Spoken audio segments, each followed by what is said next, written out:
నేను ఇవాళ అడుగుతున్నా, మరి మీ నాయకులు ఎవరైతే కాంగ్రెస్ నాయకులు పెద్ద పెద్ద మాల్స్ కట్టుకున్నారు, మీరు కాంగ్రెస్ నాయకుడు ఈ మల్లు రవికి అయితే హైదరాబాద్ మహానగరంలో 8,13,00,000 విలువైన ప్రభుత్వ భూమిని అప్పనంగా అప్పగించేసిండ్రు. మరి ఈ పేదోళ్ళు ఏం చేసిండ్రండి? చెరబండ రాజునగర్ అమ్మవారి దేవాలయం పక్కనే ఉంటుంది, భద్రకాళి అమ్మవారి దేవాలయం పక్కనే చెరబండ రాజునగర్ను కూడా ఇప్పుడు మొత్తం కూడా కూలగొడతామంటున్నారు. అమ్మవారి దేవాలయం పక్కన ఉండే ఎస్సీల కాలనీలన్నీ కూడా కూలగొడతామని అంటున్నారు. ఎందుకయ్యా మీరు చేవేల డిక్లరేషన్లు ఏమో ఎస్సీలను గుండెలో పెట్టుకుంటామన్నారు, మరి అలా ఏందో మొత్తం ఎస్సీలుండే కాలనీలు కూలగొడుతున్నారు. మీ హైడ్రా మరి తిరుపతి రెడ్డి ఇల్లు కూలగొట్టాలి కదా దుర్గం చెరువులో. రేవంత్ రెడ్డి గారి సోదరుడైన తిరుపతి రెడ్డి గారు మీరు ఆయన ఇల్లు మన హైడ్రా అధికారులు మీరు తిరుపతి రెడ్డి ఇల్లు కూలగొట్టాలి కదా. ఈ పేదోళ్ళ ఇల్లే కూలగొడుతున్నారు ఏంది? ఎస్సీ ఎస్టీలు, దివ్యాంగులు, మైనారిటీలు, గ్రామీణ ప్రాంతాల్లో తిండి దొరకక పట్టణ ప్రాంతాలకు వలస వచ్చిన పేదలు వాళ్ళ ఇండ్లు కూలగొడతా ఉన్నారు. వెలుగుమట్లలో ఖమ్మంలో పేద వర్గాల ఇండ్లు కూలగొట్టా ఉండ్రు. అందుకొరకు మళ్ళొక్కసారి మేము చెప్తా ఉన్నాం, ఈ తెలంగాణలో ఈ కాంగ్రెస్ పార్టీ, ఈ రేవంత్ రెడ్డి, అదేవిధంగా పొంగులేటి శ్రీనివాసరెడ్డి, మిగతా నాయకులు ఎవరైతే ఉన్నారో వీళ్ళందరూ కూడా తెలంగాణ ప్రజలను దోపిడీ చేస్తూ ఉన్నారని చాలా క్లియర్గా చెప్తా ఉన్నాం.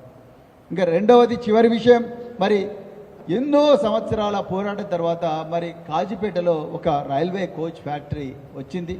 మరి దాంట్లో వర్క్స్ జరుగుతూ ఉన్నాయి. కానీ ఒక్కటే సమస్య, నిజంగా ఏ ప్రాంతంలో పరిశ్రమలు పెట్టాలన్నా ఆ ప్రాంత ప్రజలకు లాభం వచ్చే విధంగా పెట్టాలి. ఇక్కడ పరిశ్రమలు పెట్టి స్థానిక యువకులకు ఉద్యోగాలు రాకుండా పోతే ఆ పరిశ్రమలు ఈ ప్రాంతానికి భారం అయితే తప్ప ఈ ప్రాంతానికి న్యాయం చేసేటోళ్ళు కాదు, న్యాయం చేసే విధంగా తయారు కావు. గతంలో మరి మహారాష్ట్రలో కానీ, అదేవిధంగా లాతూర్ మహారాష్ట్రలో కానీ ఇంకా చాలా ప్రాంతాల్లో కూడా స్థానికులకు 70% ఉద్యోగాలు వచ్చే విధంగా అక్కడి విధానాలు రూపకల్పన చేయబడ్డవి. కానీ ఇక్కడ మరి కాజీపేట రైల్వే కోచ్ ఫ్యాక్టరీ వస్తుంది. మొన్న మా deputy floor leader Harish Rao గారు కూడా చెప్పారు ఈ విషయం. మళ్ళీ మేము చెప్తున్నాం, ఈ కాజీపేట రైల్వే కోచ్ ఫ్యాక్టరీ అనేది గతంలో పివి నరసింహారావు గారు ఉన్నప్పటి నుంచి దీని మీద చర్చ జరుగుతూ ఉన్నది.